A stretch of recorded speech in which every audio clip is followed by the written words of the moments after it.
Hi, I'm John. This is my show, A Sports Reckoning.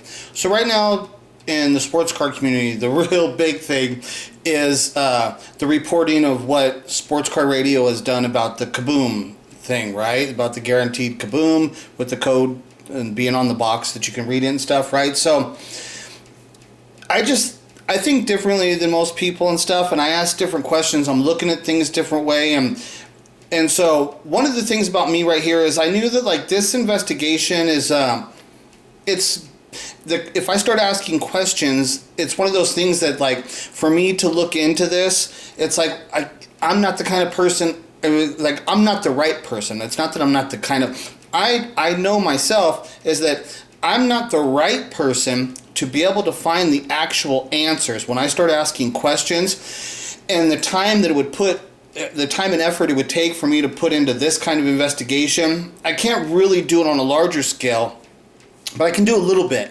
And so I just kind of wanted to make this video just to kind of give you guys a rough idea of like the way I'm looking at this right now, right? And so like things like this right here, this is the first video he had made about the Kaboom. And right here at the beginning when he says this, like this thing, I don't know where this video came from. So that's like the first thing right off the bat. I need to know, well, who made this video? Who's the person actually saying this? Let me play this little part for you. Right, like it doesn't matter what the box is. It's rolled up and sticker. Okay, so, I don't know who that person is. I don't know who's recording that. It's some breaker, it looks like, and stuff. And they're saying, we know better than to show people the sticker. Like, if they're asked to show them the boxes and to show them, like, that's something that they're saying they wouldn't do. Okay, because they know better than doing that. Because they must know that there are codes on these numbers and stuff, and if you have inside information, then understanding those codes on those numbers could be very valuable information. So it's one thing that I've learned in life is that people that got that kind of information, they don't just give it out. They do not. When you acquire that kind of inside information, you do not expose it. Okay, this is one thing I know about in life and stuff, right? So we're going to get back to that, the reason I was pointing that out. Okay, so it's just one thing. So let's go ahead and, let me just go and play real quick. Several weeks ago, Sports Card Radio held a live investigation into backyard breaks, hitting product hit after product hit. Chumps like Blez, Latent Sports Cards, Firehand, and of course, Brokeback Brad clocked in and said there was no way anyone could know what was in a Panini America product and it was all luck. What if I were to... Okay, so right off of the bat, that's the thing is like, when people say, oh, no way, this is the kind of thing is like what I deal with is like I have to interject that because I do my Michael Jackson story, right? So my Michael Jackson being the love child of Diana Ross and Smokey Robinson. You guys don't understand the resistance of what I've had to deal with in the Michael Jackson community. And it's just one simple question that I pose to the Michael Jackson community. It's like, look at, if Michael Jackson was the fucking actual love child of Diana Ross and Smokey Robinson, wouldn't you people want to know? Wouldn't you want to know if that is the truth? Wouldn't you want to know? But they don't want to know. And not only do they not want to know, they refuse. They refuse to look at any of my work. They will not. And then they come back with the stupidest things, It's like, oh, well, Michael looks like the rest of them. Oh, so you're using that old stereotype that all black people look alike, And it's like, dude, look at the Jacksons when they first start coming out. Don't they all have afros? They're all dressed in similar outfits. Don't you think that they're playing on that stereotype that all black people look alike? Don't you think that can't you see that they used that stereotype to mislead you? And then they dazzle you. They know what they're doing. They understand what they're doing. This is one of these things is these people know what they're doing, right? And so, in this kind of thing, it's like, these tricks so that's what I'm saying is I deal with that stuff and so the people telling me no. So like right here, Colin, okay, I'm learning these guys' names, right? The Sports Card Radio, I call them the Butt Brothers and shit, right? I fuck with them and shit, right?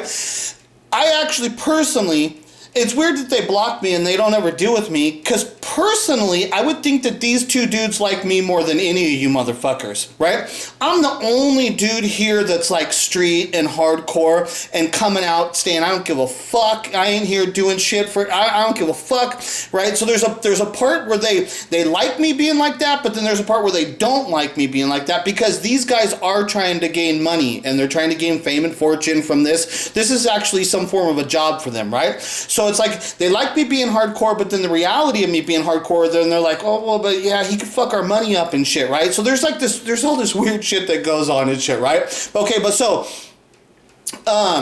yeah, okay, so the Colin guy right there, when he was saying those people said no, right? And it's like, so instantly when the idiots say no, and it's like, dude, there obviously has to be a way, right? These things can be tracked if you have the right information. And I agree all about that stuff. Yeah, if you got the right information, there are things that you can understand and stuff, but then there's other things that not. Like, let me just mention one thing too before I forget that, is that one thing that I would be looking for is like, because I absolutely do not watch any breakers. I don't do any. I've never bought into a break. I never would. Like, because I'm a gambler. I've been around a lot. I understand gambling culture, a lot of things, and like addiction, drug addiction. I understand drug addiction culture, a lot of that stuff. So like the breaking stuff is just like, there's no way I would ever do that stuff. That's like for losers, right? Total fucking losers. Anybody that's doing that is like, it's one of those things like, okay, a fool and his money, they have these sayings for a reason. It's like a fool and his money is soon parted and shit, right? And it's like, well, they're losers. If they're losers and they got money, then they never should have had that money in the first place. And why am I gonna, I'm not gonna be sympathetic for some fucking losers who shouldn't have gotten that money in the first place. The fact that they went and blew it because they're idiots, they're total losers. They're fucking morons. These people that are OCD drug addict fuckers that got that fucking personality trait, right? That's their own damn fault. And man, there's nothing you can do. You can't say anything to fix those problems. You can't do anything to fix those motherfuckers. The only good thing that can happen to them is that they go broke and lose all their fucking money. And that'll stop their fucking problem. That's why some of those losers need to go to jail so they can stop fucking doing this. Like, that's why there is times, because I'm not really for putting people in jail, except certain bad people are, you gotta be really, really bad. And but that's what sucks, is that you get normal people like me that get mixed up in shit because of being poverty and running around in circles the way I've done in my life and shit. Next thing you know, I'm in prison and shit, right? It's like, I'm not the kind of I don't really deserve to be there. I might go there, and that's just the way life is and shit. But the people that are in there, they're not. Some of them are my people, and some of them are not. There's this other groups of people that I'm not part of those, so there's just like I said, it's just real life shit, right? So, yeah, anybody that would come out straight and say, oh no, that can't be done, it's like, so instantly they're discredited. And instantly you gotta say, well, if they're fucking saying that kind of shit, maybe they've insight on it. And the reason they're trying to get you not to look at it whatsoever is because they're benefiting off of it, and they've got the inside information and stuff, right? There's stuff like that. So just to mention, it's like, yeah, instantly Colin's on the right side when when people are coming at him saying, oh no, that can't be true, and all, instantly he's on the right side because those people are idiots. Fuck them and shit, right? And he should be leery. He should be thinking instantly, is those people that are telling him, no, don't look at that, you can't, no, that's impossible. He should instantly know that those guys now are suspect that they might have that inside information, right? They can't be trusted. So like everybody of what he mentioned, those people, like I said, I don't follow any breaker. I don't know those people exactly. I know maybe a little bit. I'd have to listen to them again. I mean, I know who they are a little bit, but I don't watch them and shit, right? But so I would instantly suspect that those people, if they were there, because a real person would say, go ahead, look into it, because that's the way it works, okay? If you don't think it can be done, right, then what you do is you encourage the person to look into it, and because you want them to go waste their time. You go jerk off and go waste your time, you fucking jerk off loser. Go ahead, look into it, because they know that you're not going to find anything, right? So that's the way it would be, is if the person is confident that it can't be done, then that person would be encouraging Colin to look into it, because he knows that he's just going to waste his time, and if he starts to do it, he's going to end up in a dead end, and he's going to end up looking like a fool. So those people would be encouraging, okay? But so when they discourage you, then that means that's a red flag, and you got to look at them as that they're suspect now, that maybe they have that information, and that's why they don't want you looking into it, because you might find something and shit, right? So I'll get back to this in a second. I'm going to show you a couple other things here really quick. Is that one of the this is in my life when this movie came out. This was the Oliver Stone's movie JFK, about the assassination. This is about the actual investigation into the murder of John F. Kennedy. That's what this movie is actually about. There's a guy named Jim Garrison who was the district attorney of New Orleans, right? And so this Jim Garrison did his own investigation into the John F. Kennedy murder, right? So Jim Garrison did his own investigation, and I do believe he actually brought a trial against this one guy they talk about. But so that's what this movie is about. This is about Jim Garrison, who was the district attorney in New Orleans. This was the real story. He did his own investigation, so that's what this movie is actually about. It's about the Jim Garrison investigation into the murder of John F. Kennedy, right? So that's what. So right here, when the two characters you're going to be seeing is the Jim Garrison, and the other guy's playing a secret CIA guy, right? So here, let me just play this. And so just one of the things, like, I can't show you all this stuff, but one of the things, like, this movie, when it came out, this is one of those movies that I was right at that time in my life where I was starting to, like, rethink things, right? And this movie came out. Oliver Stone was a big part of me starting to rethink things in my life, and this movie came out. And just the speech, the way that this movie talked and did the investigations. And so I've been thinking this type of way, like the speech patterns and the thought process of how this movie deals with these situations. I've been thinking this way a long time, and it's primarily because of this movie. So let me just play this real quick. I can't show you all of it. Let me show you a little piece here. Anyway, after I came back, I asked myself, why was I, the chief of special ops, selected to travel to the South Pole at that time to do a job that any number of others could have done? And I wondered if it could have been because one of my routine duties, if I had been in Washington, would have been to arrange for additional security in Texas, so I decided to check it out. And sure enough, I found out that someone had told the 112th Military Intelligence Group at 4th Army Headquarters at Fort Sam Houston to stand down that day. Okay, so what he's saying is that at the time of the John F. Kennedy murder, this guy, he's saying that he was sent to go, like, to Alaska or whatever. I'd have to listen to it really close to get the details. But he was sent, like, to Alaska to go do some bullshit job, right? And so he knew that was not usual, right? And so he was like, why was I selected to go do that job? And then he thought about it, and he said, well, because if I was there on that day when John F. Kennedy got killed and stuff, and if I was put into the operation of protecting him, he says, this is what I normally would have done, right? And so then he checked to see on his normal process, his procedure, he checked to see if it had been followed through by the other people, whoever, the other person who stood in place and took the role of the job of what he would have done of providing the security.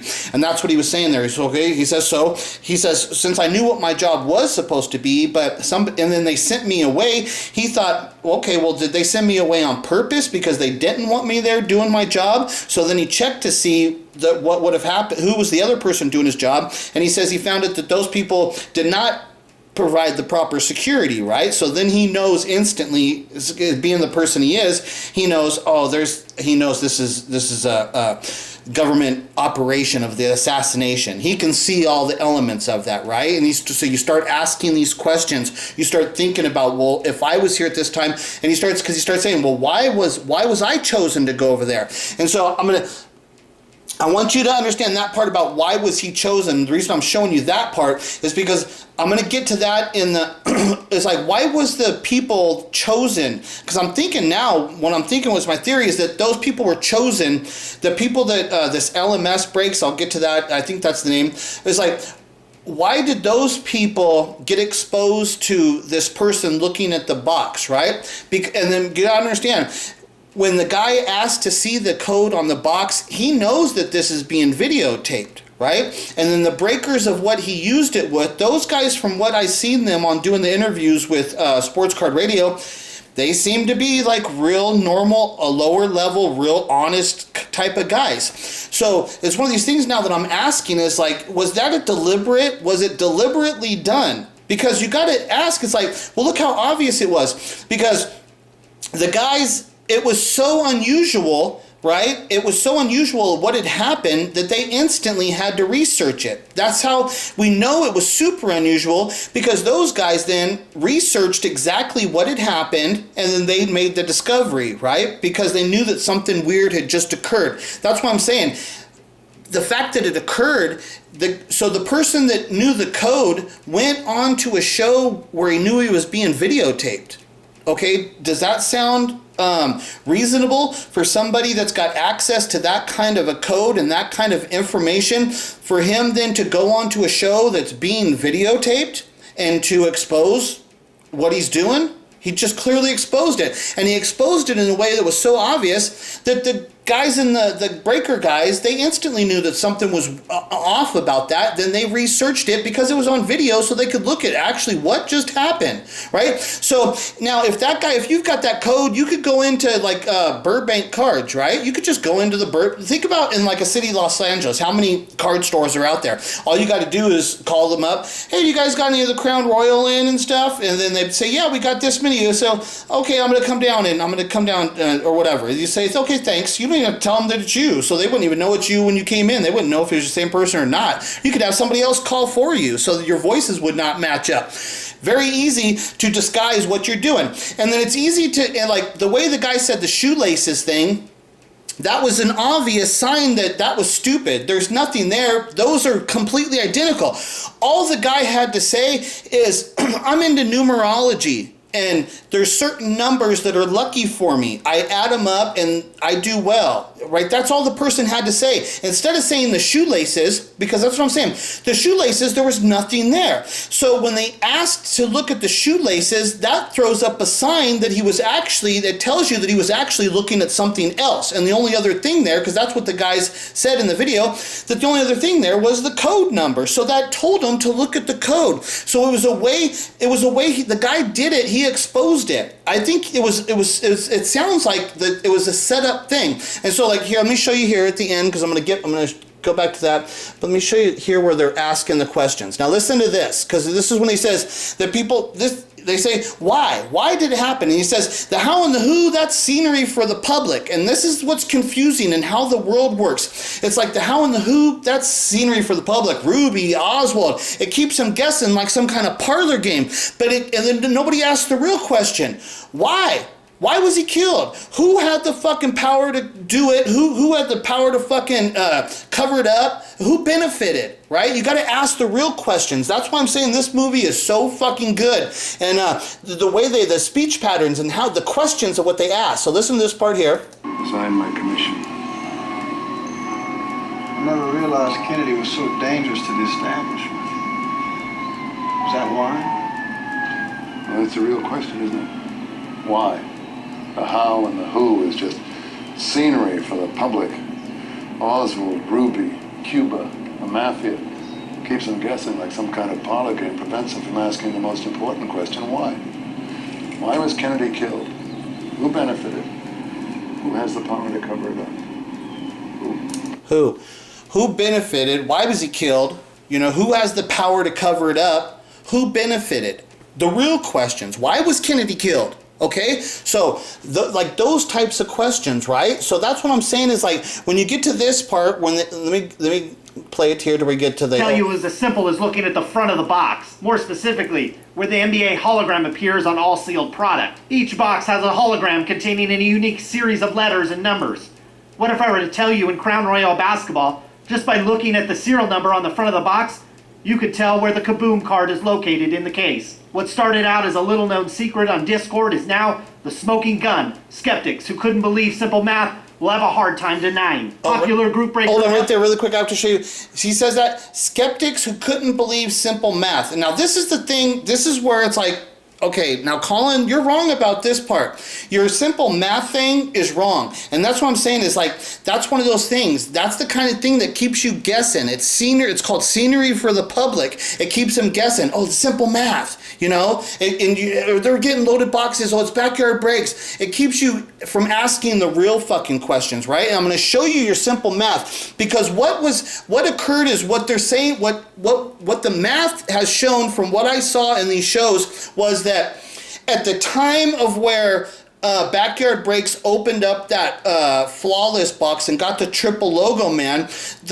the number of boxes that were out there was drastically reduced because that product had been out in circulation. It had been open, and you already had the chases. Like I believe Leighton did that big thing in Vegas where they opened up all that fucking flawless. They were going for the triple logo man, right? Didn't find it. So you had all of that inventory taken down. You had that stupid rapper, which he was doing with Ken Golden. Like, I hate that fucking rapper, so I don't even know his name. But you guys know who I'm talking about, right? I know him from the Toronto Raptors. He hangs out at Toronto Raptors games. You guys all know who I'm talking about. Without me even, I can't remember his fucking name, because to me, he sucks. I almost had it in my head. But to me, he's a horrible rapper. He's horrible. He sucks bad, right? So, but he opened up all those cases. So what happens is the math says that at the time of where, after all of that had occurred, now this is the time of now where you have to start doing your math, because all of those other boxes have been open. So the math, it was only relative to at the point after fucking like the Ken Golden with that jerk off rapper, and after the Leighton, and now how many boxes are in circulation. And from what I've heard on the math is because they said not a lot of people are out there opening up those flawless boxes, but Backyard Breaks was consistently opening up those boxes, a couple of them a day, whatever it was.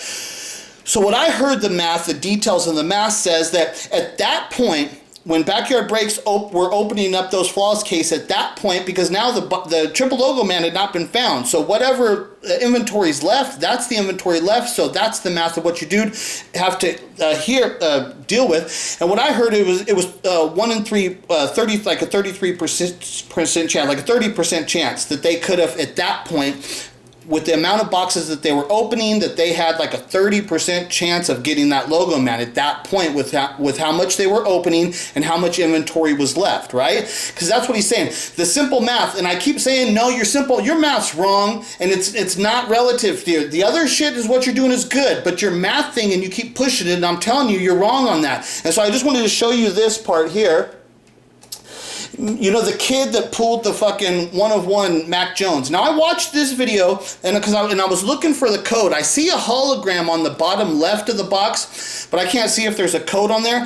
But there was one thing that happened when this kid, because the kid was instantly saying, when he hit that Mac Jones, the 1 of 1, he was instantly saying, this is worth 100,000. So I actually was going to make a video about that. I watched this video to see anything, and I'll tell you one thing I did find in this is that he said that the person at the store, and the name was Vintage. It's called. I have to go back. I have to go back and look. But I could find it really quick. My battery's not real charged, so I'm already wasting time. But he had said that the person from the store pulled the boxes, and he was saying that if he didn't get anything good, he was going to be mad about it, right? But he said he did not choose these boxes. These boxes were given to him, and it made me think that he was given that black 101 Mac Jones, that there was a chance that it was given to him, but I couldn't see anything on. I couldn't find any code on the boxes, so you'd have to see closer to somebody. I'd have to go look more on that and stuff. But I did find out that these boxes, he did not specifically choose those boxes, that the owner of the store specifically chose those boxes and gave them to him, right? So I was thinking, and then I find out what the kid is. The kid does some breaking. The kid has a little bit of a following like that. The kid's into cards and does some breakings. So I was thinking, my theory on this part was like, I wonder if that kid, if the store person was told that this is where it's at, the 1 of 1, and somebody told him, give this to the right person where it'll get the right attention. Because remember, this came out of like the first day of opening of this. It came right out. Boom.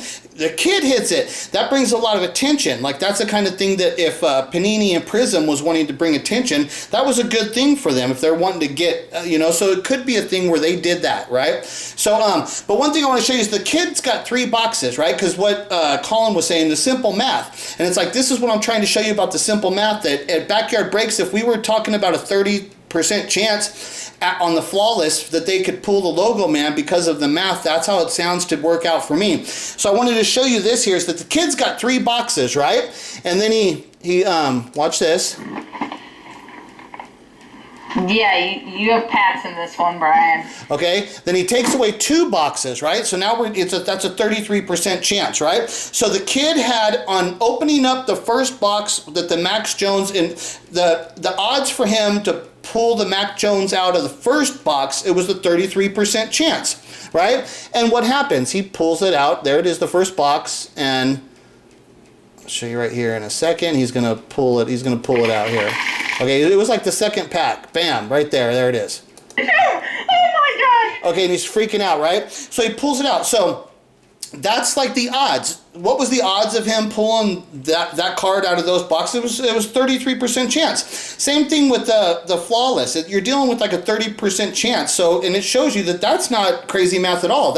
So for him to pull that out of the first box was like a 33% chance. So with the boxes left on the simple math thing, saying that they had a 30% chance of hitting that logo man at that time, after all those other boxes have been opened, and then now they're one of the only people out there actually still opening that box with what inventory was left, that they were saying, what I've heard with the numbers is they had probably like a 30% chance at that time and shit, right? So I just wanted to show you this and shit, right? Now, like I said, this card and the kid's reaction and all the stuff, and then the kid sold, this is what it was bugging me, is that the kid said, if I pull that card, I'm gonna get $100,000 for it. And then he went and sold it for $100,000. Like, that was the thing that was kind of like, I was kind of wondering. I was like, that kind of is like a little weird to me and shit, right? So let's play this a little bit. LMS Box Breaks felt something was up when another breaker came into their stream and asked to see a close-up of the NBA hologram before choosing which Crown Royale box to break.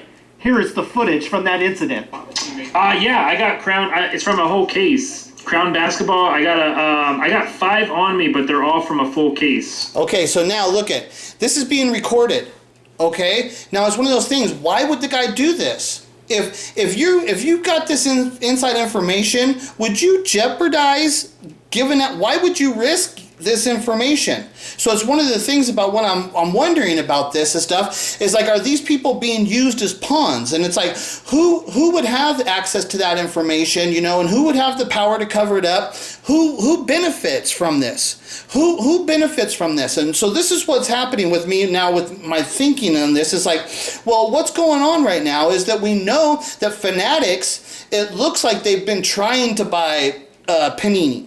All right, because Panini's owns Prism. They own the name Prism and Optic and Select, and like Flawless and National Treasures, right? Don't they own all of that shit? They own it all, right? So they've got the names, and so they've already bought Tops. That was cool and shit for them to get Tops and stuff. That was a good one for Fanatics. But the one that they need, they need these company names. These brands are extremely valuable, right? These brands are extremely valuable. So it looks like what's taking place is that there's a battle right now, what's going on from Fanatics and Panini, on trying to get a right price, because it looks like Panini is like saying, no, they're saying, we'll hold this shit because these things are so valuable, and if you guys want to start your own companies and deal, because they've done that before. They know what the process of having to build all that shit and getting that name brand recognition and all that shit. So it looks like Panini's playing hardball, and they're not just giving it up, right?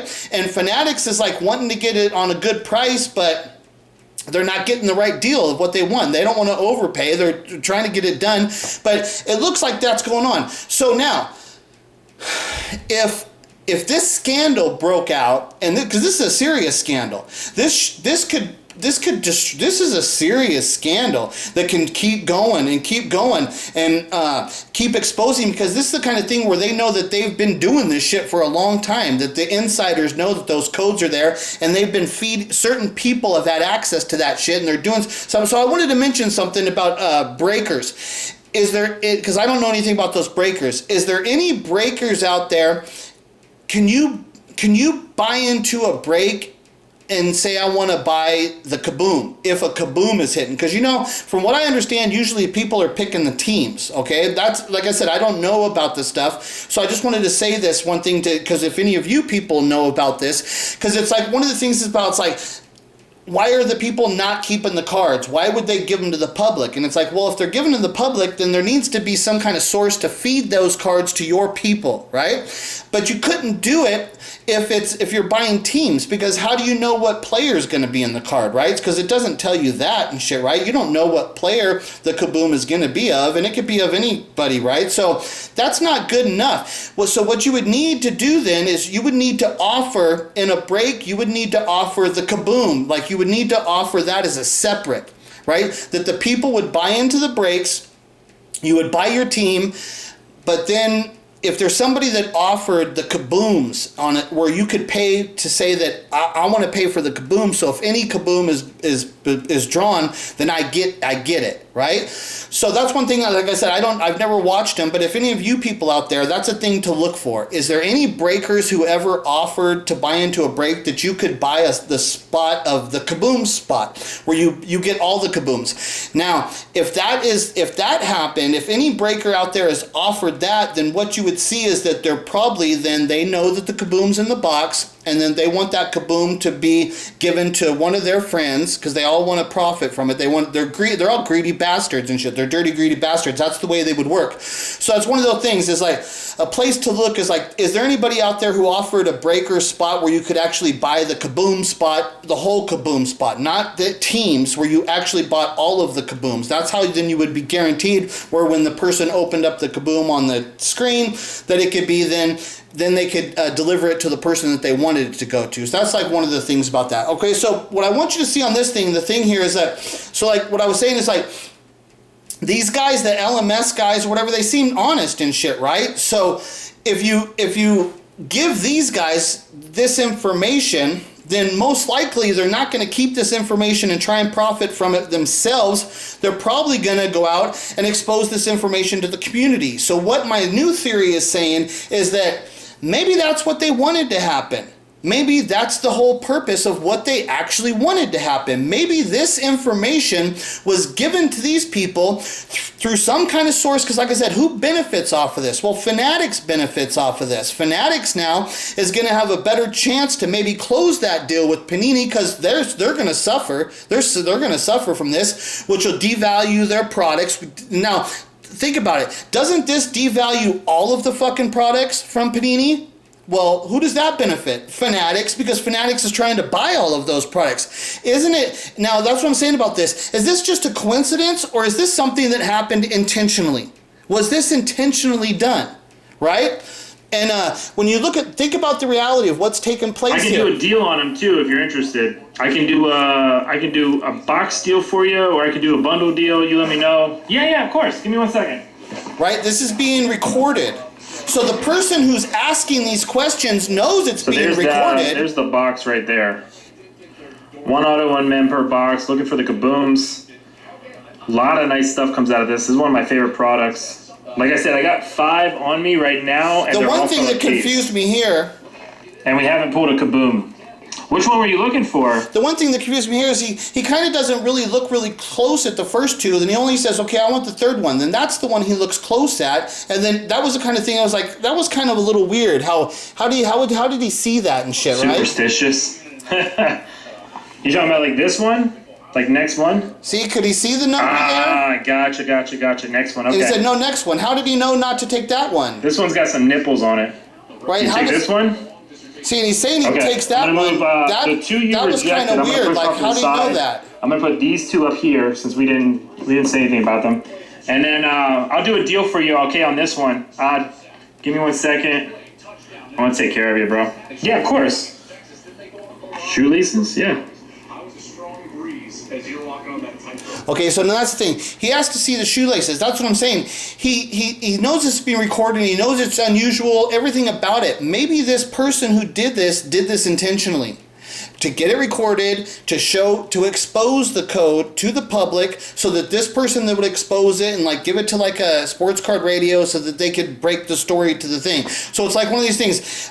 Are the sports card radio secretly involved in breaking stories for the big companies and doing their work? Is like, you know, are they the media, but the media's got the insight? Are they, you know, it's like, or are they just being used and shit, right? So I just wanted to pose these questions to get people to start looking at this on different levels of what's going on, who's really doing this stuff, who's benefiting, who has the power to pull this off and cover it up, and why would they do it? You know, how do they benefit off of it and shit, right? So I think that there's more here, and it could go all the way up to the level that this could be, in what you could be seeing here is that this is a power play thing going on between Fanatics and fucking and Panini, right? And they're just using these people as pawns to get their fucking dirty work done and shit, right? So I just wanted to put that out there right now and give people something to think about, okay? I'll talk to you later, bye.